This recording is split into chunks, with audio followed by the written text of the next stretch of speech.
నా పేరు Lalu Khan, peace high school principal. ఇక్కడ ముఖ్యంగా మీ ముందు రావడానికి కారణం ఏమిటంటే, జామియా మస్జిద్ స్థలంలో 2011 నుండి పీస్ హై స్కూల్ నడపబడుతుంది. ఆ బిల్డింగ్ ఇదివరకే నిర్మాణం జరిగి ఉన్నది. నిర్మాణం యొక్క ఉద్దేశం ఏమిటంటే, ప్రసూతి కేంద్రం ప్రారంభించాలనే ఉద్దేశంతో అది నిర్మించడం జరిగింది.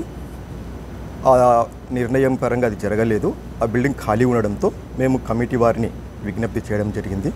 మేము ఇక్కడ పిల్లల మంచి భవిష్యత్తు కోసం, ఉజ్వల భవిష్యత్తు కోసం ఒక స్కూలు నడపాలనుకుంటున్నాము అని రిక్వెస్ట్ చేయడం జరిగింది. మా యొక్క రిక్వెస్ట్ను కమిటీ వారు అంగీకరించి నిర్మాణం పూర్తయిన ఆ యొక్క బిల్డింగ్ను మాకు లీజుకి ఇవ్వడం జరిగింది.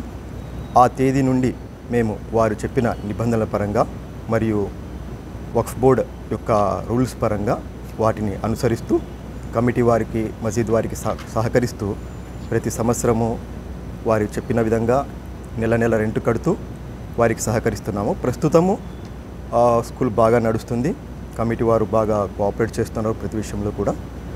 ఇప్పుడు ప్రస్తుతం స్కూల్ యొక్క పరిస్థితి ఏమిటంటే, నర్సరీ నుండి 10వ తరగతి వరకు స్కూల్ ఉంది. మంచి సహకారం ఉంది కమిటీ నుండి. ఇది మేము మీ ముందు తెలియజేయాలనుకుంటున్నాము. అస్సలాము అలైకుం వరహ్మతుల్లాహి వబరకాతుహు. అందరికీ గుడ్ మార్నింగ్. అంటే నేను రాయలసీమ హై స్కూల్ డైరెక్టర్, తర్వాత కరెస్పాండెంట్.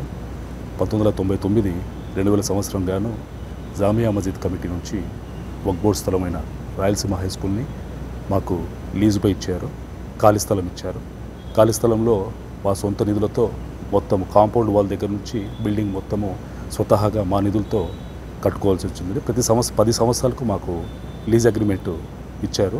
ప్రతి 10 సంవత్సరాల తర్వాత మళ్ళీ టైం అయిపోగానే మళ్ళీ దానికి ఎక్స్టెండ్గా చేసుకుంటూ వచ్చాము.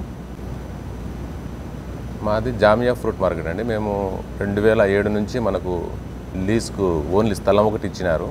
మొత్తం మన సొంత ఖర్చులతో మేము కన్స్ట్రక్షన్ చేసుకొని మసీద్కు రెంట్ పే చేస్తున్నాం.